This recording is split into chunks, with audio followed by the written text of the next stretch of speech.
Welcome to The Explainer. You know, we're always seeing headlines about conflict, but today we're going to look past all that.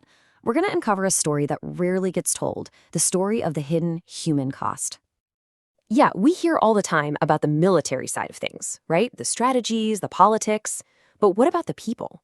What happens to the actual fabric of a society? You know, its culture, its traditions, the way people live, when their home becomes a war zone? So just look at this number. Between 2006 and 2017, official reports counted almost 29,000 deaths in the tribal areas of Pakistan. I mean, that's just a staggering number. But, and this is the key thing, it only scratches the surface of what was really lost. So, to really get a handle on the true impact, we've got to shift our focus a little bit. It's not just about counting the people who are lost. It's about understanding what was lost along with them. All right, so let's get into it. To really get to the heart of this, we're going to look at a pretty unique source.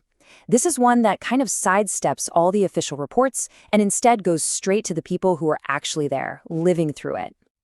So this explainer is actually based on this incredible PhD thesis from Kamsat's University. What makes it so special is that the researcher, Dr. Shakir Ullah, is from the region himself. He went in and did this deep fieldwork to really understand the war from the inside out, through the eyes of the people who actually lived it. Okay, so the first thing the research tried to figure out was, well, it's a pretty basic question, but it's one that a lot of outside analysis seems to miss. Why did this conflict even happen in the first place? And more importantly, what did the local people think were the real root causes? And this is where it gets really fascinating. The community themselves, they didn't see it as just one thing. They broke the causes down into two different buckets. You had these deep-rooted internal problems that have been simmering for ages, and then you had these big, explosive external events that just lit the whole thing up. So, according to the people on the ground, the real foundation for the conflict was already there. It was internal.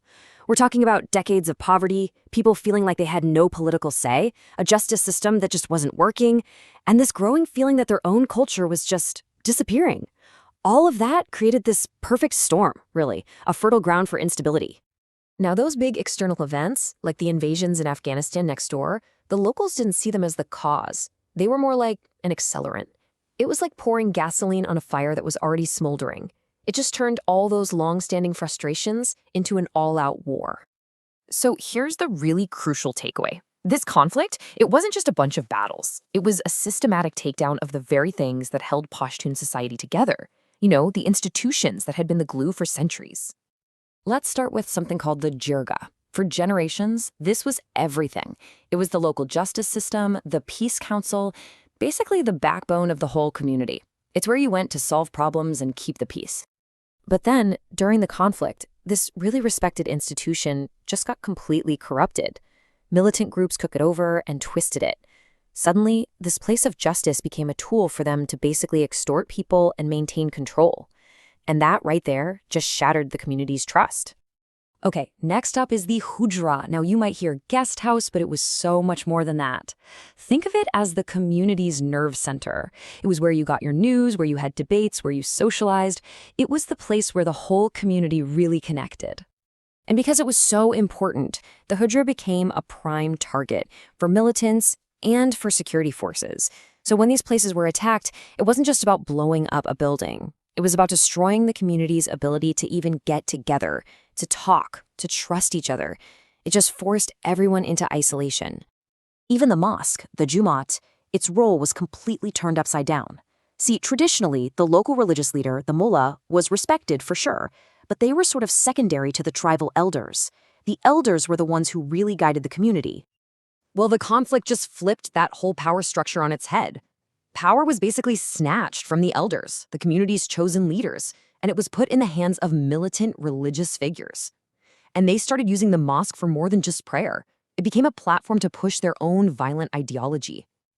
And all of this, it just paints such a clear and devastating picture, doesn't it?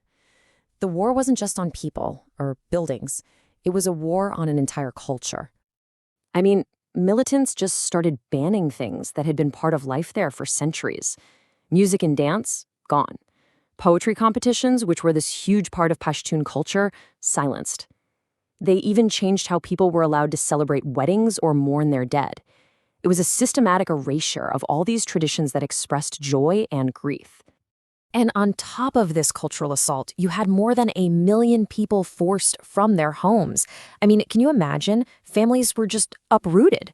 And as they struggled to survive in totally new places, the traditional family unit started to fray and, in many cases, just break apart.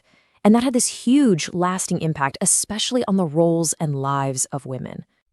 So, after all this intense destruction, what was left? What did the society even look like when the dust started to settle? Well, the main legacy was obviously this deep social decay and cultural loss. But the research found something pretty unexpected too. In the vacuum that was left after all the old institutions collapsed, something new started to grow. A new kind of political awareness took root, and people started forming new organizations to try and get their voice back. When you get right down to it, this research really hammers home a critical point. The story of a war that we get from a distance, from news reports or official papers, it's never the whole story. Not even close. The real truth, that's found in the stories of the people who actually lived through it.